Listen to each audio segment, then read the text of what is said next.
यहाँ पर जो नंबर ऑफ पीएसयूज के काउंट आप देख रहे हो दैट इज 31। सारे के सारे पीएसयूज गेट से रिक्रूटमेंट नहीं करते हैं। रिपीट कर देता हूँ, सारे के सारे पीएसयू गेट से रिक्रूटमेंट नहीं करते हैं। लेकिन सर गेट से रिक्रूटमेंट अगर नहीं करते हैं मतलब हमारे लिए तो इजी हो जाएगा। इजी इसलिए नहीं है क्योंकि रीजन ये है कि अगर आप गेट क्वालिफाई करते हो तो गेट में सिर्फ केमिकल इंजीनियरिंग पढ़ना होता है और कुछ पार्ट आपका एप्टीट्यूड का होता है। लेकिन अगर आप नॉन गेट एग्जाम्स में जाते हैं तो वहां पर केमिकल इंजीनियरिंग के साथ साथ 50% आपका जो logical reasoning, verbal reasoning and साथ में इंग्लिश ग्रामर और जीके और हिंदी। सीधी सी बात है, एक चीज बोली जाती है कि जो अपॉर्चुनिटी आपको आज मिल रही है अपॉर्चुनिटी लाइफ में कभी नहीं मिलती है। हो सकता है इससे बेटर अपॉर्चुनिटी हो या इससे वर्स्ट अपॉर्चुनिटी हो, सेम अपॉर्चुनिटी कभी भी नहीं मिल सकती आपको।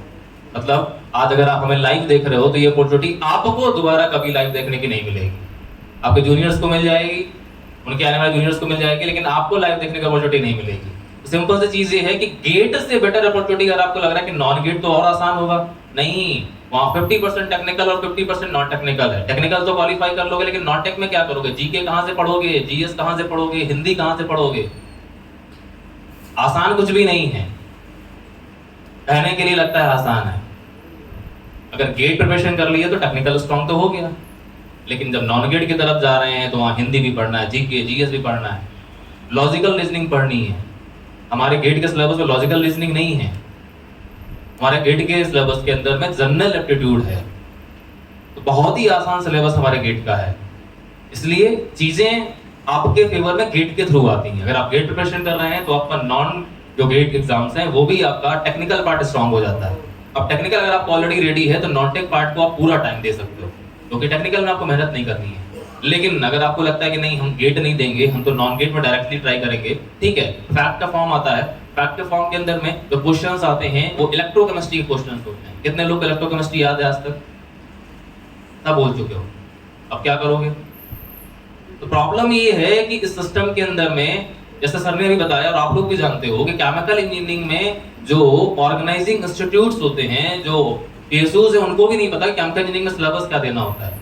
क्योंकि उन्होंने एक सिंपली क्या करें, एक बॉडी हायर कर ली, उसको एजेंसी को बोल दिया पेपर बनाना है, वो पेपर भाई साहब केमिस्ट्री का उठा के रखा है, एमएससी केमिस्ट्री के क्वेश्चंस होते हैं, केमिकल इंजीनियरिंग उसको पता ही नहीं है। प्रॉब्लम यहां तक पड़ी हुई है, इसलिए GATE is the best solution. एक चीज होती है ना कि आप आईएएस का ट्राई करिए तो उसके बीच के जो भी होते हैं वो मिल जाते हैं। जो बंदा आईएएस के लिए ट्राई करता है तो आराम से पीसीएस को क्वालिफाई कर ही लेता है।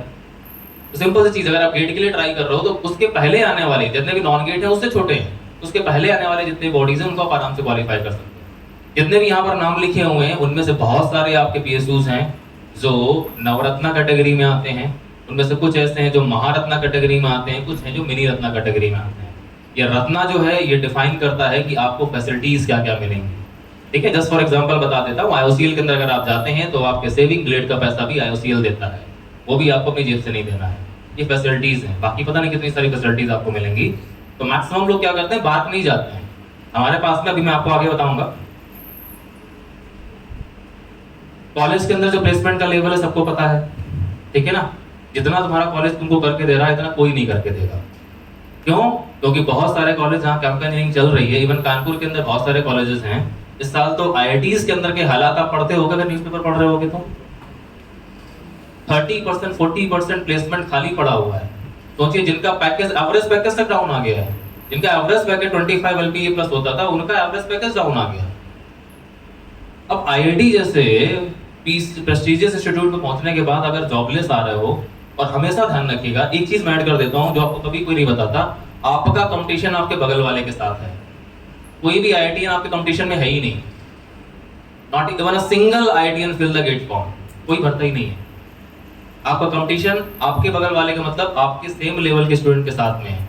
जितने भी आपके कॉलेज, आपके सिमिलर कॉलेज के या कुछ एनआईटीज के स्टूडेंट जो होते हैं वही गेट का फॉर्म भरते हैं। अब सोच के चलिए आपका कंपटीशन कितना कम है।